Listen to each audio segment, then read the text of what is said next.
Well, what you're about to hear could really be humanity changing information. Intelligence agencies using nanoparticles found in vaccines as a mechanism for telepathy amongst themselves. Think of it as part of this Havana syndrome story. Could it be part of the COVID shot technology that's now been confirmed by MI6 whistleblowers that this is actually happening? It's actually really remarkable. It sounds like something out of science fiction, but now it's been confirmed. And by our next guests, who are part of the team who brought us the documentary Died Suddenly. Jesse Beltran is a TSCM certified investigator. Edward Zoll is the producer behind Died Suddenly, and what they've just uncovered is really remarkable. So, gentlemen, we wanted to welcome you back to the show. The first time we had you on our show, we were, of course, talking about the nanotech particles. We were talking about the COVID shot as really inside the human body as a transmitter. That video, that interview has been viewed millions of times now around the world. And as a result of that interview, whistleblowers started coming forward and revealing more information about this program. So, gentlemen, welcome back to the show. Great to see you. Thanks for having us. Thank you, Gladen. Yes. So, Jesse, maybe you could just kind of take it. And since we last spoke, well, what have you uncovered and what did you get on film as you've been traveling the world and speaking with these whistleblowers? Yeah, well, thanks to your show,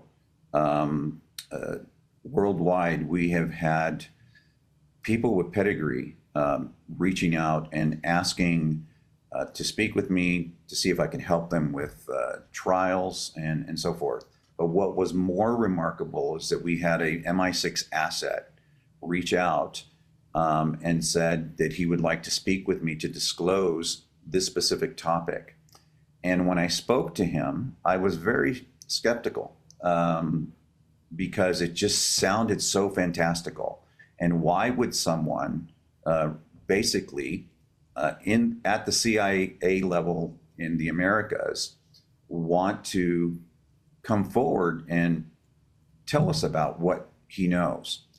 And his story goes as this: he's Oxford educated, background in chemistry, and he showed us all of the documentation to verify that he has been on assignments in the Middle East.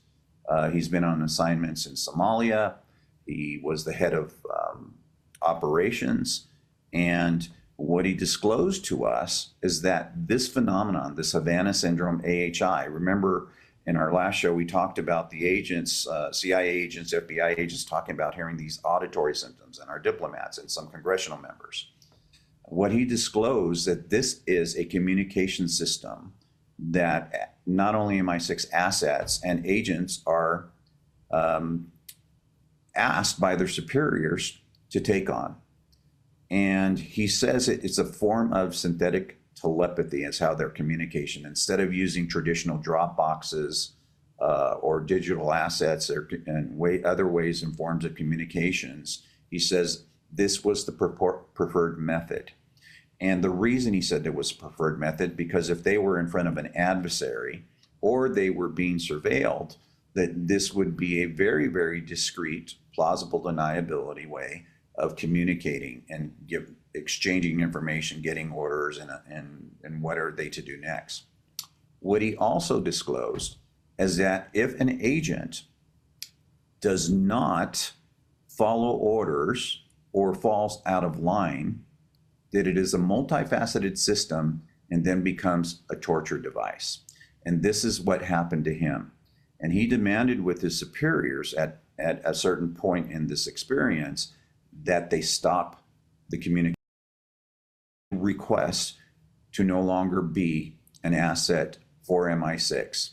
And he went to Parliament, and he actually currently has a lawsuit in the UK specifically about what had happened to him in his experience. So this is, Edward, this is on the court documents, his lawsuit against MI6. He was a part of this program and basically being asked to be removed from this program? Yes, and also trying to get damages and kind of compensation for what this program did to him. Now, what Jesse's describing, it sounds fantastical. It sounds like science fiction. But the truth is, Clayton, we're not in World War II anymore. We're not in the 1940s. This kind of technology, as Jesse has noted on many interviews and in a lot of the coursework that he has been studying and producing in most of his life. We go back to Project Artichoke, the 50s and 60s. This was a dream. This was a mission. This was a goal. Well, it's 2026, and that goal has been realized. And the goal simply, again, is that we have a version of synthetic telepathy. And I think it's less more be about the communication. Communication is already pretty foundational. But the fact that the government can remotely torture someone, and this is the story, and we talk about with Havana syndrome victims. It's not just government workers or CIA or State Department officials. This is happening to regular people that are being targeted for various reasons. And what was described to us wasn't unique to just MI6.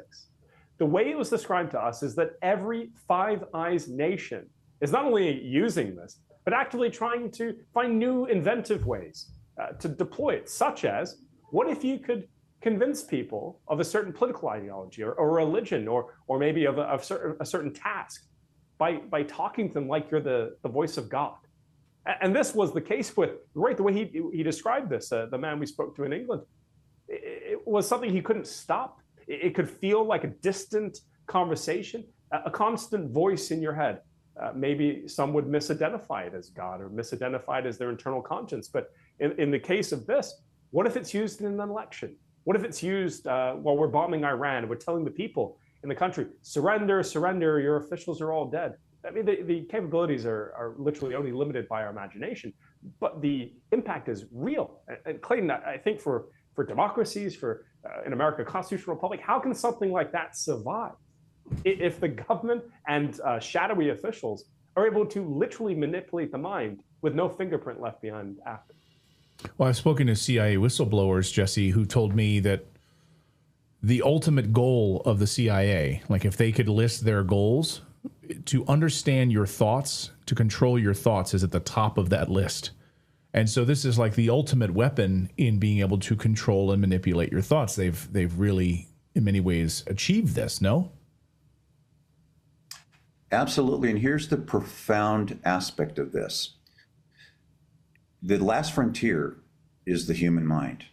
Once you conquer the human mind, then you have absolute control. And part of Project Artichoke, not only were they looking for ways to erase memory sets, imprint memory sets, they were using drug therapies, electrical shock therapies, they were using forms of hypnosis. And my background in this journey, and I became a master hypnotist for that specific reason, because in order to understand your enemy, you have to understand how they think and why they do the behaviors or processes that they do. Now, think about this.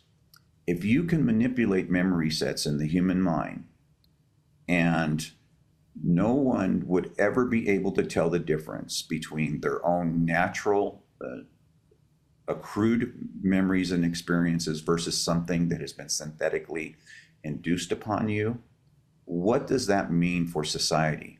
What we are facing is complete slavery, complete communism in a way we've never fathomed or imagined in the human experience. I don't think our forefathers ever even thought that this would even be possible. And that's where we're at.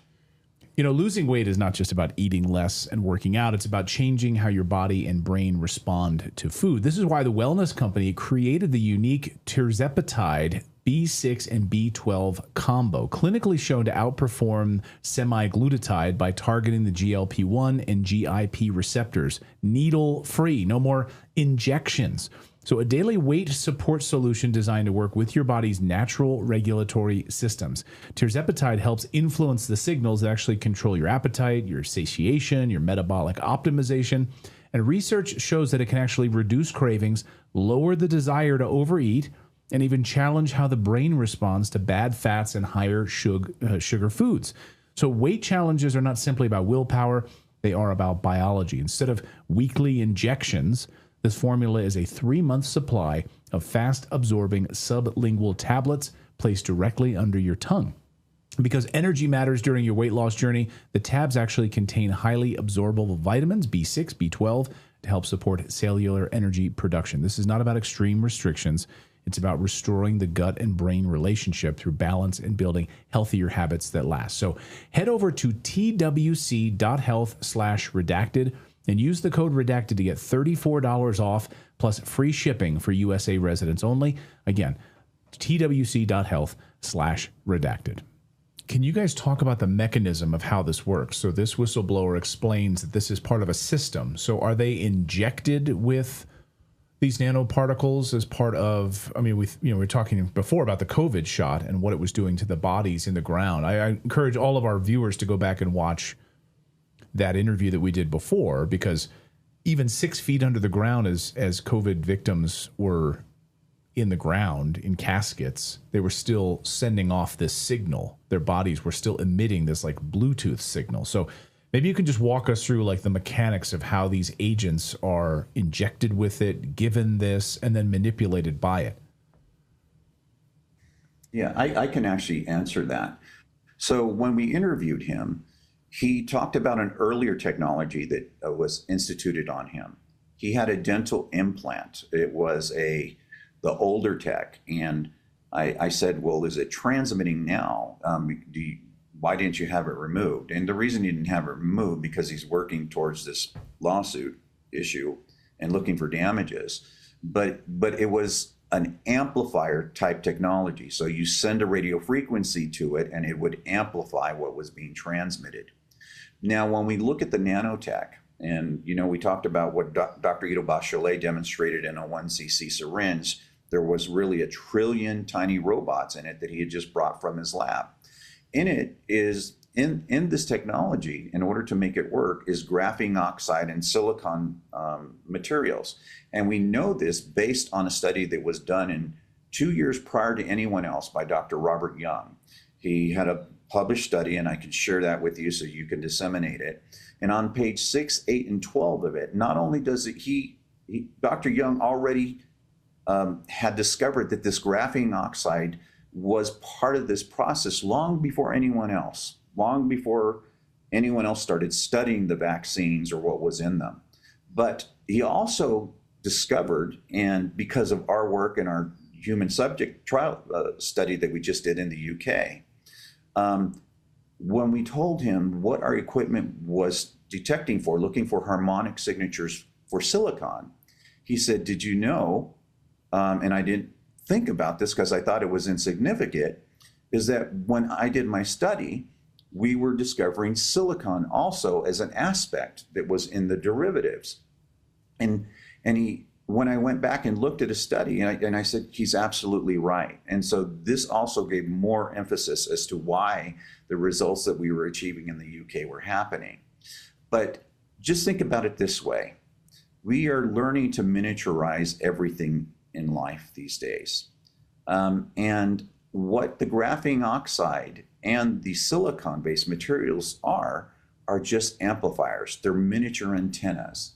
And there is an article that was published in Scientific Reports, and it's a terahertz graphene on the stack patch antenna for the future of 6G communications.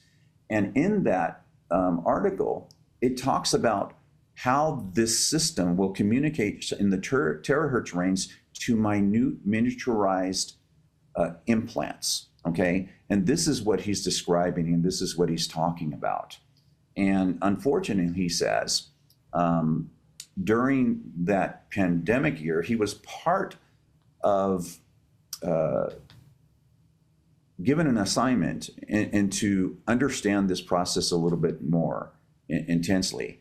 And he says, unfortunately, this has now been disseminated globally. It's now in our ecosystem. He's talking about this nanotech is in our foundation of our grasses, our trees, our air. It's in our foods. It's everywhere.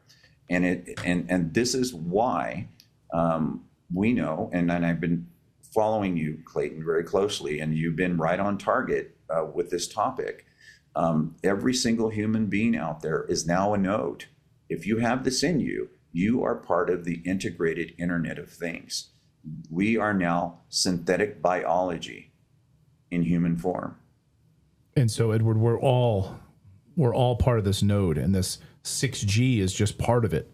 We're all being interconnected and controlled. I mean, we talk about like people hearing voices in their heads. You know, I was speaking to a source the other day. I cannot reveal this person, and this person has not come forward. But talking about being in Kandahar, being in Afghanistan, witnessing, of course, all of the things that were happening with the CIA, and for these individuals who were hearing voices in their head later, who were sort of CIA adjacent and all of this stuff. It's not like PTSD, right? This is not just like you think you're going crazy. Like, this is all intentional. Yes, but it does cause PTSD. Well, and it causes PTSD, as Jesse just noted. That the gaslighting aspect is really needs to be rethought across society, because how easy it is for people just to believe someone's gone crazy, they've gone insane. They say something that's shocking to the status quo. Very easy to dismiss them as credible, very easy to institutionalize them, or God forbid, put them on the latest SSRI or venturous drug from pharmaceuticals. But I think to the heart of it, you think about this capability. You've seen The Matrix. You've seen Agent Smith. How Agent Smith, the virus kind of warden inside the system, could morph into any individual anytime, as long as that person was not awake and wasn't cleansed, wasn't aware of this matrix, and thus it turned every single person into an unknowing agent of the government's agenda, whether it be to listen or to watch or to participate in a form, maybe provide information. But ultimately, the mindset around this is that if you hear something in your head, up until today, even most people wouldn't believe that there's a change to the status quo, but up until today, you think it's just your internal monologue or maybe the Holy Spirit. But the change now is the very group that's lied to us about the USS Liberty, lied to us about foreign interventions, and lied to us even maybe what's happening overseas right now in Iran.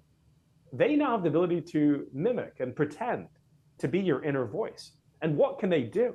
It would probably even bring into question every mass shooter who's just randomly snapped, randomly gone crazy. I mean, Jesse, actually, before they went postal or were activated, I suppose we'd say, he's been in contact with a few of these individuals. So, the Navy Yard shooter, for example.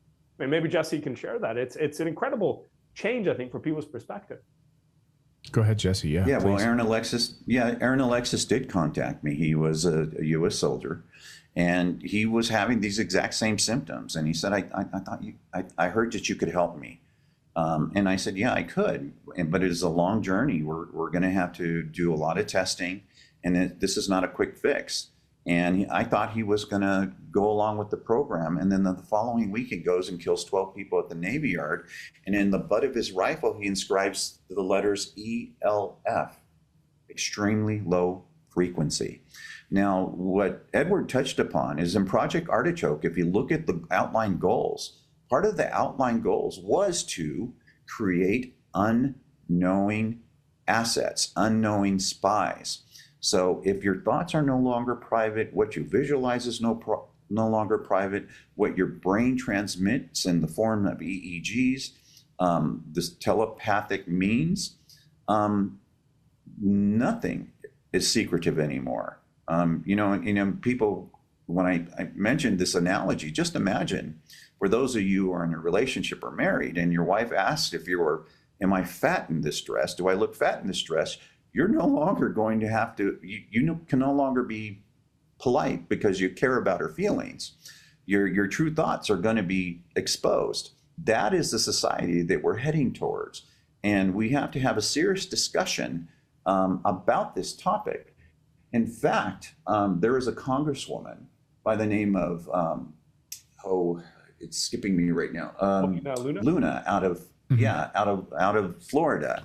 She is the chair for the task force on the declassification of federal secrets.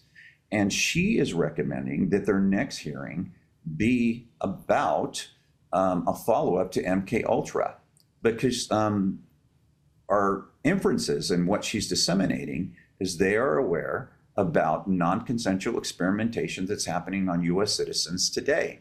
And the fact is it is, and it's legal to do. And this is why we have to have a serious discussion about this topic. So this graphene oxide, when we talk about, so if our viewers are watching right now and they're thinking, well, is this in my body? Am I controllable? How is this different than Havana syndrome? Or how, if I don't have this in my body, how are they manipulating individuals using this Havana syndrome protocol?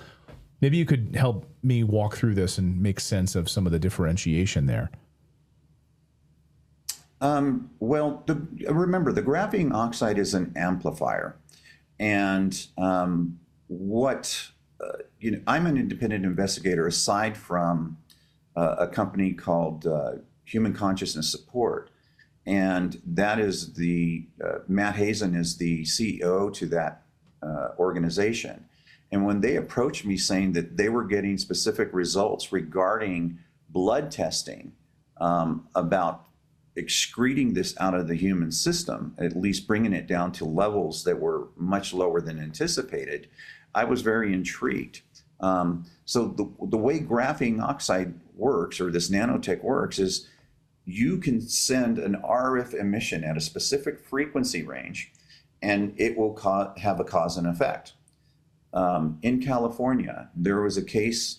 By the way, can I just say before you go on, Jesse, I'll put a link in the description box, yes, because during our last interview, I put that same link there. If anyone wants to go and sign up for this and figure out how to get this out of their bodies, I'll have a link in our description. I think Matt was kind enough to give our audience a discount too. So again, I'm not connected with it at all. I just want to say I want to help people. If people want to get this out of their bodies and they want to look more deeply into it, I'll put a link in the description for people. So go ahead. Sorry, Jesse, I didn't mean to interrupt.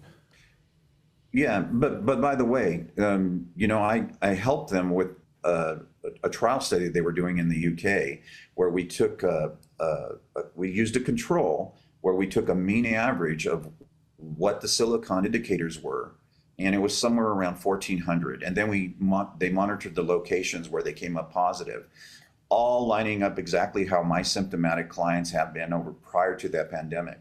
And prior to the pandemic, those who were non-symptomatic never lit up. But now everyone is lighting up after that post-event.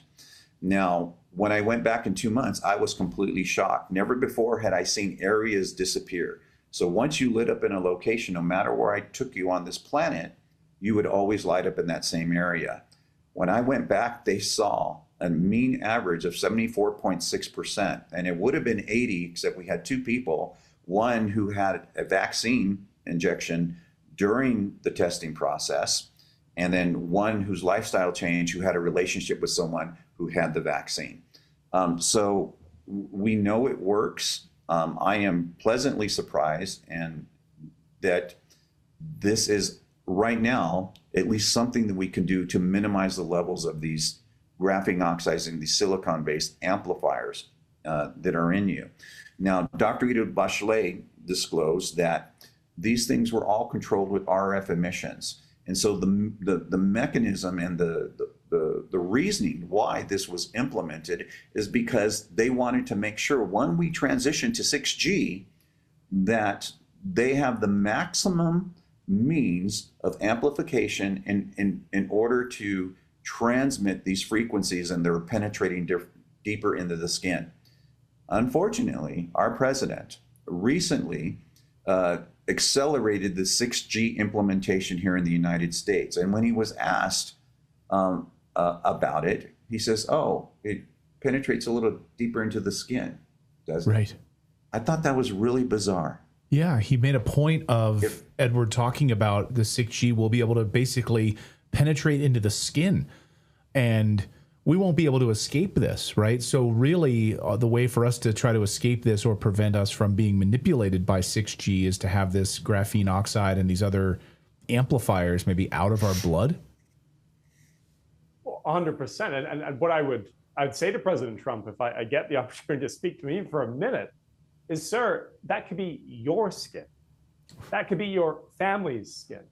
And we haven't even had a discussion about the national security implications of a foreign power or a tech mogul or somebody having the capability to essentially remote into someone's brain, to see what they're seeing, to hear their thoughts, hear what's being said in a room. It's not even a microphone hidden in a desk or a wall anymore. You are the microphone. You Well, are can the I just say, surveillance tool. that's a great point. You're bringing up a great point, because as I was speaking to, a source the other day on a story, he was saying he was laughing at the response of the Venezuelan attack, where we were using, this like advanced technology, but it's really like 30-year-old technology that we were using when we went in, and all of these soldiers suddenly were like bleeding from their noses, and they just sort of collapsed, and they were having like anxiety attacks and everything else. So this was like 30-year-old technology that we were using in Venezuela. And the source I was speaking to, he said he just laughed when he heard about that, because the stuff that we have now is just so far advanced. So imagine, as you say, a foreign entity, a foreign power controlling the president of the United States, Manchurian candidate style. I mean, this is what we're talking about here. It sounds fake, but it's real. 100%. Yeah, if there ever, Go ahead, Jesse. Go ahead. If there ever was a national security issue, this is it. Because when retired Colonel Greg Egreen gave testimony at the Department of Homeland Security's hearing on May 8th of 2024, he disclosed that this was taking out the best of our best in the CIA, FBI, and not only our diplomats, and now it's happening to congressional members. But if you ever wanted to have a security breach, this is it. This is the security breach. So then, and President Putin, back in 2010, when I was doing radio, he gave an interview to the Politico, and he said the first superpower to master psychotronic weapons will be the superpower to rule the world. We profess that we are a democracy, we are a free country, but are we really? If your mind is the last frontier that has been conquered, there is not one single continent on this globe right now that does not have cases of people complaining of AHIs or Havana syndrome today. So let that sink in. What is the cognitive freedom of your children, your great-grandchildren, and your genealogy to come? Are they really free? They will believe that it's always been this way and it's okay. Edward, when you look at Havana syndrome, what Jesse just pointed out, and there's all around the world, people are experiencing this. It's not just people at embassies in Havana, Cuba. Maybe you could talk about some of the differences or similarities between what you uncovered with this MI6 whistleblower and maybe Havana syndrome, and help us navigate that a little bit. I think the first kind of similarity I've seen is the after effect. I mean, I think for many of the people that have been unfortunate enough to be targeted and attacked and have their minds essentially scrambled by the government or by these entities that seek to control and manipulate, is that the after impacts, they have a really hard time, maintaining relationships. It's almost as if they have been raped, or they have been assaulted, and they're the person that's done it to them, is not only running free, but is never going to be held accountable. It has an incredibly demoralizing effect. And that by itself could be looked as, it's just a mental thing, or it's just like, but you then look to what they've described as the start point. Now, what was unique about the man that we spoke to in the United Kingdom was he, in a sense, I think Joshua would agree maybe with this characterization, he volunteered in a sense. He at least agreed to the technology being used. This isn't always the case with many of the victims. They didn't agree. They were just tested on, they were used. But he agreed because it was part of his job. And I think what we found across many of the individuals is they found that unanimously intrusive, bad, negative.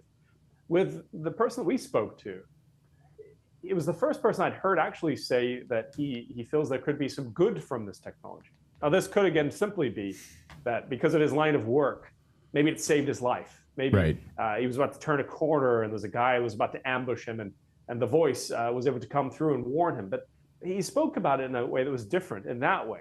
The way it's always the same is when they are attacked, when they are abused, when they're essentially assaulted, no one is okay with it. Everyone describes it as rape. And the symptoms, the loss of cognitive functions, I think I'm thinking now to the way he described it, he passed out. He passed out. It was so intense, he passed out on his kitchen floor. And we've heard this in so many cases now, especially publicly, with so many of the survivors from the Havana syndrome attacks now coming forward with their faces shown, because all they wanted people to basically have is they're real. It's not a fabrication. It's not a fiction. They are real. Well, the experience was real. And I think that is the shared experience of all these victims. They want to be acknowledged. As Jesse's been noting, there is no way to acknowledge this right now. Technically, it's completely legal to use this technology now because it doesn't formally exist. And I think this is a dangerous place because you could spy on the President of the United States of America and there would be no charge that's brought against you. Jesse, can you say, we're running out of time here, but I'm curious, like the machine or the mechanism by which this is controlled. You know, I'm picturing sort of like 1950s, like a satellite dish, like a parabolic microphone on the sidelines of an NFL game, like being aimed at somebody. Is it done thousands of miles away? Is it done in a truck down the street? We've spoken to CIA whistleblowers on our show who suddenly hit with an attack on he and his wife, intense headaches, and they had been noticing obviously trucks parked down the street from their house. So yeah, is this from afar, close by? Maybe you can talk about that. Yeah, well, in the Epstein files, he discloses EMF and RF government and military technology being utilized on civilians, and he even talks about the cases. He even names a corporation out of Australia and the contact for that corporation that utilizes this type of technology. The bottom line is what is being disseminated right now. Does directed energy weapons on a small scale where you can carry around exist? Absolutely. But the reality is that is a psyop and it's a misdirection. The reality is, and in my studies and my contacts in counter surveillance, that this is satellite-based, integrated with cell towers. The FCC just released the distance restrictions on low-powered Wi-Fi devices. It's completely gone. So this is all by design. This is all one complete network system. And unfortunately, there's nowhere to go to escape from this. I've taken people deep down into granite caverns 2 miles down in a place called Jackson, California, where you can find a lot of these places. And there's no radio transmissions out there. You can't get cell phone signal. And we're still detecting the signal deep down within the caverns. But so right now they're trying to misdirect you, make you believe that this is some device. But think about the logistics. There are tens of thousands of people globally who are experiencing this. What is the feasibility to have that many individuals out there being paid to aim a device at these individuals? It doesn't make sense. Doesn't make sense. And common sense, yeah. So that's the reality of this. And the bottom line right now is they're only acknowledging this is happening to federal employees. And it's important that everyone understands that our leaders need to now recognize that I have been covering this topic on civilians since 2010, along with a gentleman by the name of Dr. John Hall. But if you think you're immune, you're insane yourself, because this is going to happen to someone in your family, your children, your grandchildren, or someone you care about or love dearly, or maybe even a very close friend. No one is immune from this. And this is why it's important. Now is the time. The window of opportunity is so small right now.